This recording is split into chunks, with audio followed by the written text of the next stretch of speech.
Stellar Exile, Episode 12, Final Arrival. Call me Ship New Horizon. This is Commander Paul Harrison. We've reached the Kepler 442 system after 14 years of travel, beginning final approach to designated colony world. My name is Paul Harrison, and I've just completed the longest journey in human history.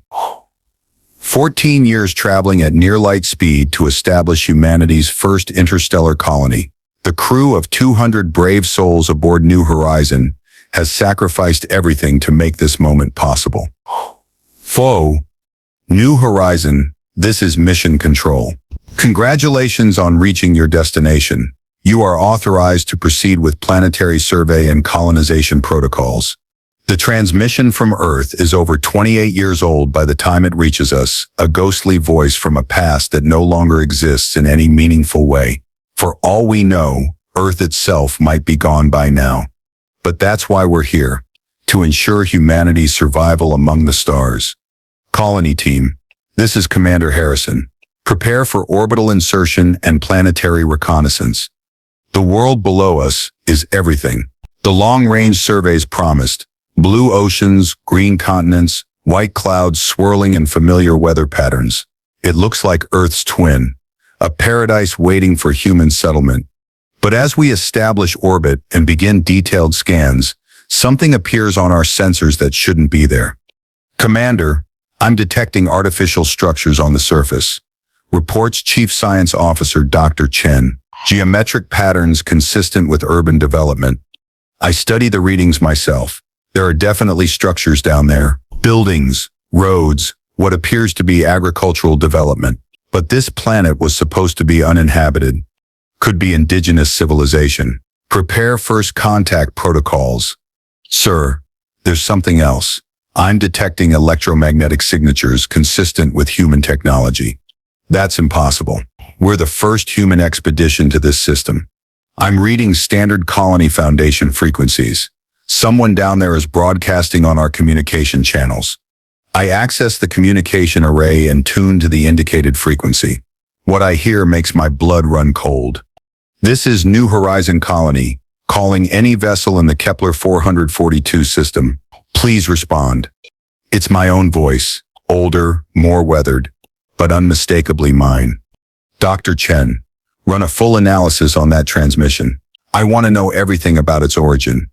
Already on it, sir. Hans, the voice pattern matches yours with 97.3% accuracy, but the transmission is coming from the planet's surface. Play it again.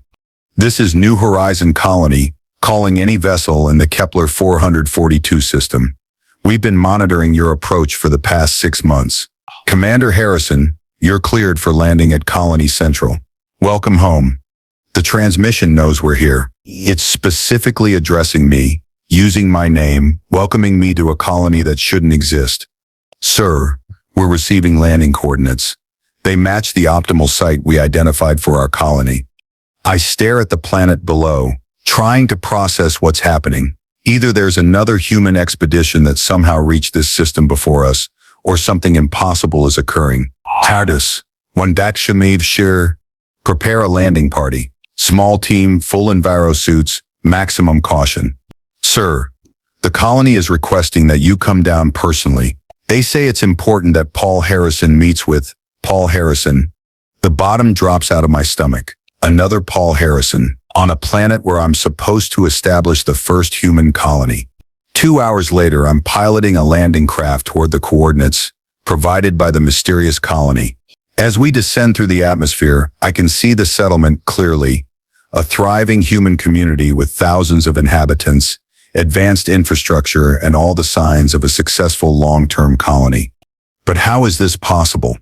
We land in what appears to be a busy spaceport. Ground crews approach our craft with practiced efficiency, as if receiving interstellar visitors is routine. Through the craft's viewports, I can see people going about their daily lives, humans in comfortable civilian clothing, children playing in parks, all the normalcy of established civilization. Commander, the atmosphere is breathable. Gravity is Earth normal. All environmental readings are optimal. Maintain protective protocols anyway. We don't know what we're dealing with. I exit the landing craft with my security team, stepping onto solid ground for the first time in 14 years, or the air smells fresh and clean. With the subtle sense of growing things in human habitation, Tichere Subtum. A man approaches from the spaceport terminal. He's wearing casual clothing appropriate for a warm climate, and he moves with the confident bearing of someone completely at home in his environment. He's also me, or rather a version of me that's aged 20 years and bears the marks of a life lived on this world.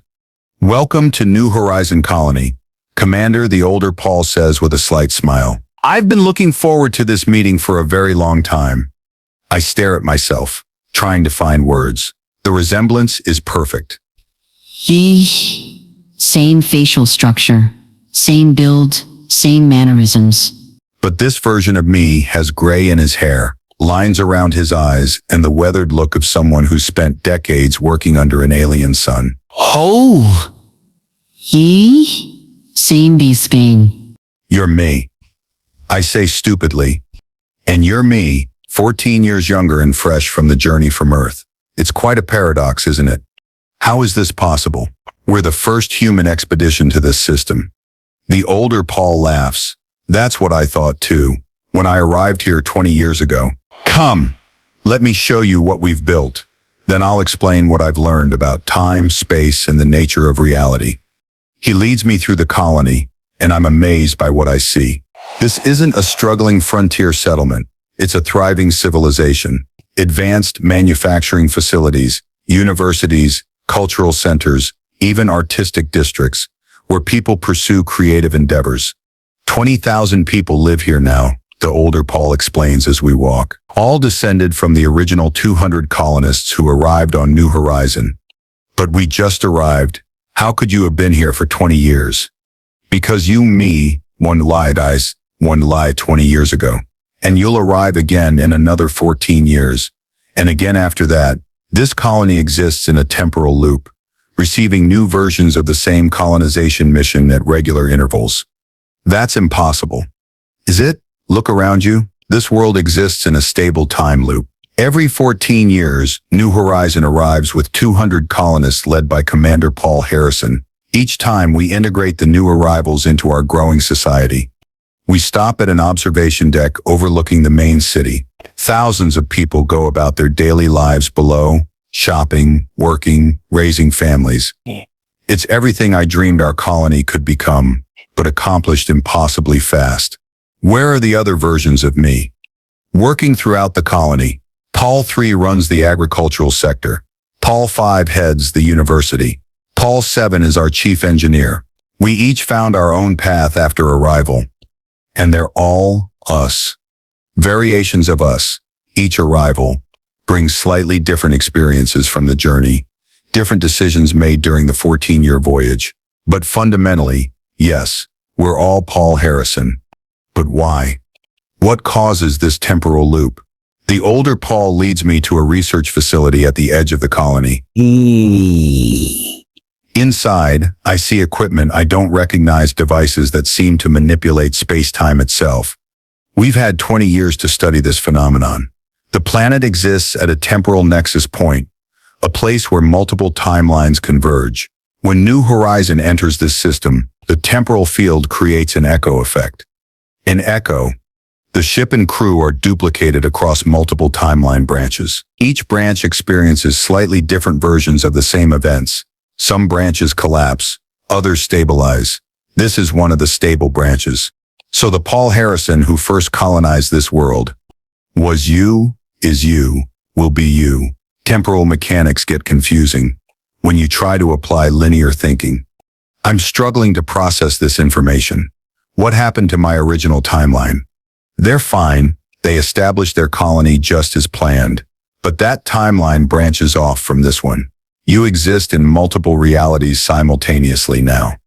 And I'm supposed to just accept this, stay here and become another version of Paul Harrison in your collection. The older Paul's expression becomes serious. You have a choice. You can return to your ship and continue to another system, avoiding the temporal loop entirely. But if you stay, you'll have the opportunity to help build something remarkable. What do you mean? Look at what we've accomplished. 20 years of human civilization, compressed into impossible time. We've solved problems that would take Earth centuries to address. We've created a society that works. But at what cost? What about individuality? What about the natural progression of human development? What about survival? What about ensuring humanity has a future among the stars? He shows me data displays chronicling the colony's achievements, breakthrough technologies developed in record time, social innovations that have eliminated poverty, conflict, and environmental destruction, scientific discoveries that would revolutionize human understanding of the universe. This is what's possible when multiple versions of the same mission work together across temporal boundaries. We have the collective experience of dozens of colonization attempts, all compressed into a single timeline. And if I leave? Your timeline continues normally. You establish your colony, face the usual challenges of frontier life, and hopefully succeed over many generations. But I'll never know what we could have accomplished here. Exactly. I spend the next several days touring the colony, meeting other versions of myself, and learning about their individual contributions to this impossible society. Each Paul Harrison has found a different calling, pursued different interests, developed different expertise. Paul 3 shows me agricultural techniques that produce 3 times Earth's yield with minimal environmental impact. Paul 5 introduces me to educational methods that help children reach their full potential. Paul 7 demonstrates technologies that could revolutionize space travel. But it's Paul 1, the oldest version, the one who first arrived here, that gives me the most insight into what I'm facing.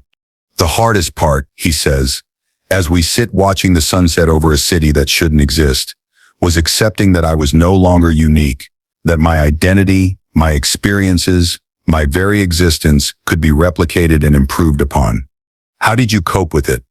By realizing that uniqueness isn't what makes us valuable. It's what we contribute, what we build, what we leave behind. And here we can contribute more than any single version of Paul Harrison ever could alone. But doesn't it bother you, knowing there are other versions of you living different lives? Sometimes, but then I look at what we've built together, and I realize that this is bigger than any individual ego or sense of personal uniqueness. What if one of the other Pauls disagrees with your decisions? What if there's conflict between versions? There is sometimes. Paul 4 and Paul 6 have very different ideas about urban planning. Paul 2 and Paul 8 disagree about educational philosophy. But we've learned to see these differences as strengths rather than problems. And the crew? How do they handle having multiple versions of their commander? They adapt. Humans are remarkably resilient, and they appreciate having access to multiple perspectives on leadership and decision-making. On my final day at the colony, I'm faced with the decision that will determine my future. Stay and become part of this temporal collective, or return to my ship and continue the mission as originally planned. There's one more thing you should know. Paul 1 tells me, as I prepare to leave, if you stay, you'll have the opportunity to prevent a disaster. What disaster? In your original timeline, the one where you leave here and continue to another system, the colony fails. The world you choose isn't as suitable as it appears. Within 10 years, 90% of the colonists are dead. How do you know this? Because Paul 12 told us. He's the version of you that survived that timeline and eventually found his way back here. So I'm doomed if I leave. Not doomed, but faced with much greater challenges than you realize. I think about my crew, sleeping in cryogenic suspension aboard New Horizon. They trusted me to lead them to a new home among the stars. Do I have the right to change their destiny based on knowledge from an impossible future? What would you do? I asked Paul 1. I can't make that decision for you, but I can tell you that staying here has given me a purpose I never could have imagined. We're not just building a colony, we're building a model for humanity's future among the stars. That evening, I stand in the observation deck of the research facility, looking up at New Horizons lights in orbit. My ship, my crew, my original mission, all waiting for my decision. Below me, 20,000 people go about their evening routines in a city that exists outside normal time. Children play in parks while their parents discuss the day's work. Scientists collaborate on projects that could reshape human understanding of the universe. Artists create works that blend Earth traditions with the unique perspectives of interstellar civilization. It's beautiful, it's impossible, and it could be my future. But is it right? Commander, comes a voice behind me. It's Dr. Chen, not my Dr. Chen, but the version that arrived with Paul 20 years ago. Have you made your decision? I think so, I say. But I want to ask you something. Do you regret staying? Every day, she says honestly. And every day I'm grateful that I did. How can both be true? Because life is complicated. Because right and wrong aren't always clear. Because sometimes the best decision is the one that serves something larger than yourself. I nod, understanding. Thank you, Dr. Chen. Whatever you decide, Commander, it will be the right choice. Because you're Paul Harrison. And Paul Harrison always finds a way to do what's necessary. The next morning, I return to my landing craft and send a message to New Horizon. This is Commander Harrison. Prepare the crew for extended surface operations. We're staying. As my ship descends from orbit carrying 200 sleeping colonists, I watch from the spaceport with the other versions of myself. Soon there will be another Paul Harrison joining our impossible collective, and the cycle will continue. But for the first time since arriving at this strange world, I feel like I'm exactly where I belong. The future is complicated, but it's ours to build. Together. All of us, whole of us.